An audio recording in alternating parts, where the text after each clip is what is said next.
this is Miriam from Miriam the Librarian Reviews, and in this episode we're going to be talking about gardening. If you've noticed, it's that time of year.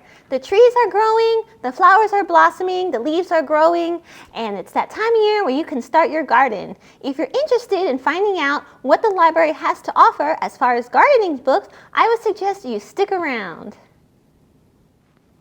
So for the first book we're going to talk about, it is called Special Plants. Special Plants is a book that gets you deep into the knowledge of tree shrubs and moisture-loving plants and what you can do to start your garden of special plants. If you're trying to get away from the traditional household plants and the ones that you see regularly in the stores, this book is for you because it gives you really specific information on these special plants. I really like this book because it had lots of photos and it had a lot of variety of plants in there and where you could get them and how to care for them. The next book I would like to talk about is called Building a Raised Bed.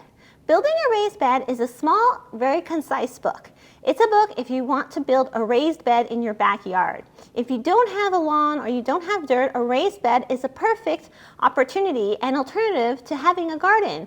All you need is wood, some soil, and some special amendments to them so that you could grow your garden.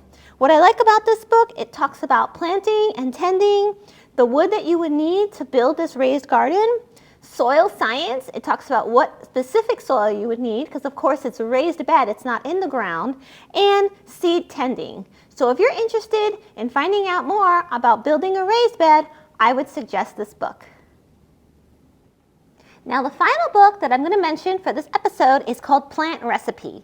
This book really stood out for me. I really like this book because it tells you how to make plant arrangements. You've probably heard of flower arrangements, like the ones I have on the table, but did you know you could make plant arrangements too? This book had tons of information on how to start a plant arrangement. What it did, it does a step-by-step plant arrangement guide, almost like a cookbook that has recipes. This has plant recipes. Which plants will go together in a pot, which plants use the same soil, which plants will look nice together and will grow in harmony. Not all plants can grow together. Another thing that it talks about is how you can use cuttings from your existing plant garden or your household items and put them in a pot to make another plant arrangement. This is really easy to do with this plant recipe book. It also talks about the different pots that you can use. You can use clay, plastic, or wood.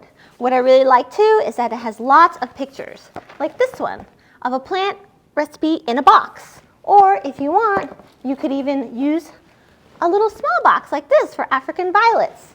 Like I said, all of these pictures are in here and it makes it really easy to follow. A few other books that I want to briefly mention is we have many books on succulents. If you're into succulents, since we do live in the Inland Empire and it is a very dry climate here, succulents might be the way to go. They're very water saving and they look great if you know how to tend to them, and you don't need to really give them a lot of water, so they're awesome for this kind of environment. We also have books on household plants and orchids, roses, whatever plant you could think of, we'll have the book. And as an additional resource, don't forget, we have Cloud Library and we also have Hoopla.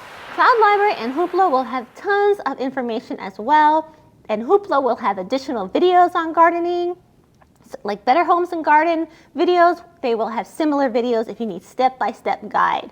So thanks again for joining me in this episode and finding out all the things we have to do to make our garden super special. We have it here at the library. Come visit us. We'll put a gardening book in your hand in no time, or we could just totally direct you to our online resources.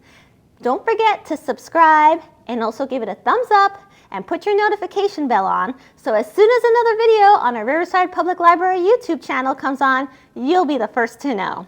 Once again, thank you so much for joining me, and I'll see you next time. Bye-bye, friends!